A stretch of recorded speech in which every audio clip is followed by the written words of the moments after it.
கஜானனம் பூதகணாதிசேவிதங்கவிர்த்தயம் பூபிரசாரபக்ஷதம் உமாசுதம் சோகவிநாசகாரணம் நமாமி விக்னேஸ்வர பாதபங்கயம்.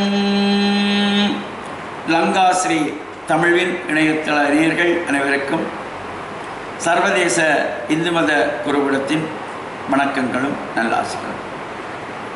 நாம் இன்றைய சிந்தனையை இறை சிந்தனையிலே ஈடுபட்டு இறையருளை பெறுகின்ற வகையிலே ஒவ்வொரு மனிதனுடைய வாழ்விலும் நாம் ஆலய வழிபாடுகளை செய்கின்றோம். அவ்வாறு ஆலய வழிபாடுகள் செய்கின்ற பொழுது எங்களுடைய மனம் ஒருநிலைப்பட வேண்டும். ஐம்புலன்கள் ஒருவழிப்பட்டால்தான் அந்த இறை வழிபாடு நமக்கு பூரணத்துவமான பலனை தரக்கூடியதாக இருக்கும்.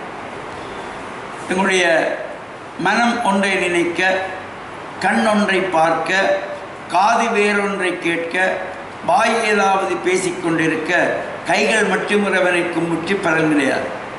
இந்த ஐம்புலன்களும் ஒருவழிப்படுகின்ற பொழுது பூரணத்துவமான பலன் நமக்கு வந்து கிடைக்கின்ற பொழுது இந்த இறை வணக்கத்திலே நாம் எதை எல்லாம் வேண்டி இந்த வழிபாடுகளை செய்கின்றோமோ அவையெல்லாம் நமக்கு கிடைக்கின்ற வகையிலே இறைவன் சன்னிதானத்திலே இந்த ஆலய வழிபாட்டிலே பொதுவாகவே ஆலயம் என்று சொல்லுகின்ற பொழுது ஆன்மாக்கள் இறைவனோடு லயப்படுகின்ற இடம் ஆலயம். இந்த ஆலயத்திலே வந்து நாங்கள் வழிபாடு செய்கின்ற பொழுது உயர்ந்தவர் தாழ்ந்தவர், படித்தவர் படிக்காதவர், ஏழை பணக்காரன் என்கின்ற பாகுபாடுகள் ஆலயத்திலே காட்டக்கூடாது.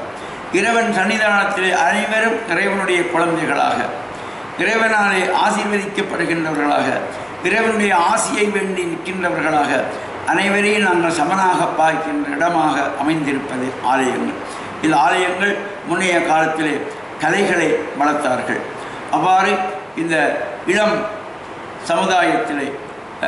சமுதாயம் எதிர்கால சந்தையினரை நாங்கள் வளர்த்து விடுகின்ற வகையிலும் இந்த அறநெறி போதனைகள், அறநெறி பாடசாலைகள், அதே போல் இந்த மிருதங்கம், வாய்ப்பாட்டு போன்ற பன்னிசை வகுப்புகள் மூலமாகவும் நாங்கள் இந்த சமய ரீதியாகவும் இந்த பிள்ளைகளை வளர்த்து இறையருளை பூர்ணமாக பெற்று மண்ணில் நல்ல வண்ணம் வாழ லங்காஸ்ரீ தமிழ்வின் இணையதள நேயர்கள் அனைவருக்கும் சர்வதேச இந்து மத குருபீடத்தின் சார்பில் நல் ஆசிகளை கூறிக்கொள்வதில் மன மகிழ்வு கொள்கிறோம்.